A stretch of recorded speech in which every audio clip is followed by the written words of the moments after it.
All right, today we're going to be looking at two different sizes of the Knipex Cobra Pliers, the 8701 180, which is going to be the 180 millimeter length, and the 8701 250, which is going to be the 250 millimeter length.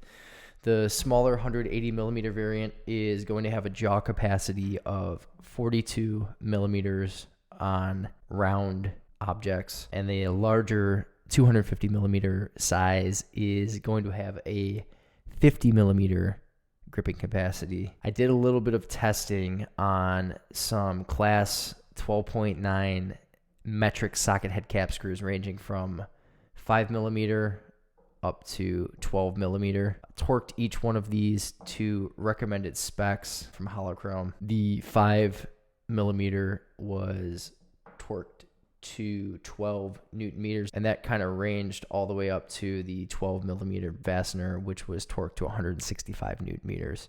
So in summary, after testing, the 180 millimeter pair of the Cobras was able to remove everything up to the 10 millimeter fastener, and that 10 millimeter was actually torqued all the way to 97.5 Newton meters at torque, which I thought was pretty impressive for something this size. The jaw profile is very thin. I would guess it's probably in the 8 millimeter range, but I don't know. The larger 250 millimeter long Cobra is probably in the 10 mil range. That being said, it did a pretty good job of gripping the fastener without really damaging it too much. The teeth did dig in.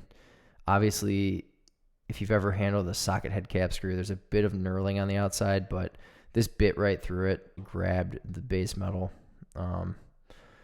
after it slipped a little bit. The 12 mil bolt has the most damage on the outside of the fastener.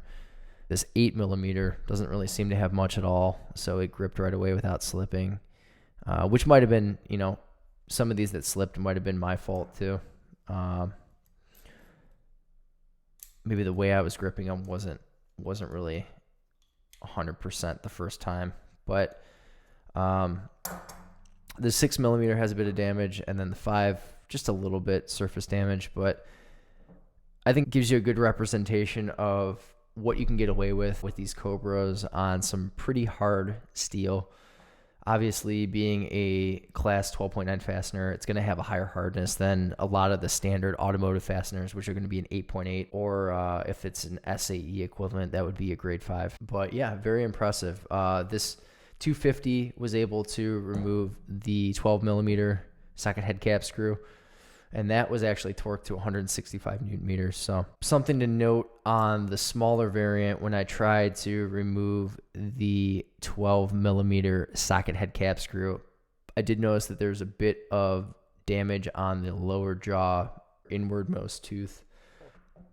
Looks like it kind of sheared a bit on one side, but nothing really substantial, fully functional still. And then the larger 250 mil Cobras have 0 damage.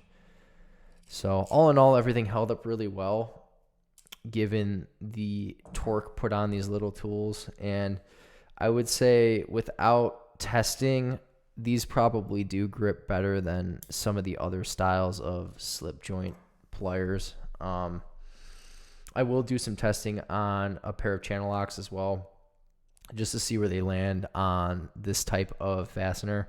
I have a feeling the teeth may not hold up as well, although if you're using them on softer fasteners, you probably can get away with using a more cost-effective US-made channel lock. So I would recommend the Cobras. I think this is the first video that I've seen, at least, where anyone's done any type of actual torque testing on these to give some kind of benchmark. Hopefully it's useful for people looking at these sets of pliers. Pick up a pair. They're available in a bunch of different spots. I'll put a link to each one of these pliers in the description, so pick some up if you need some new pliers.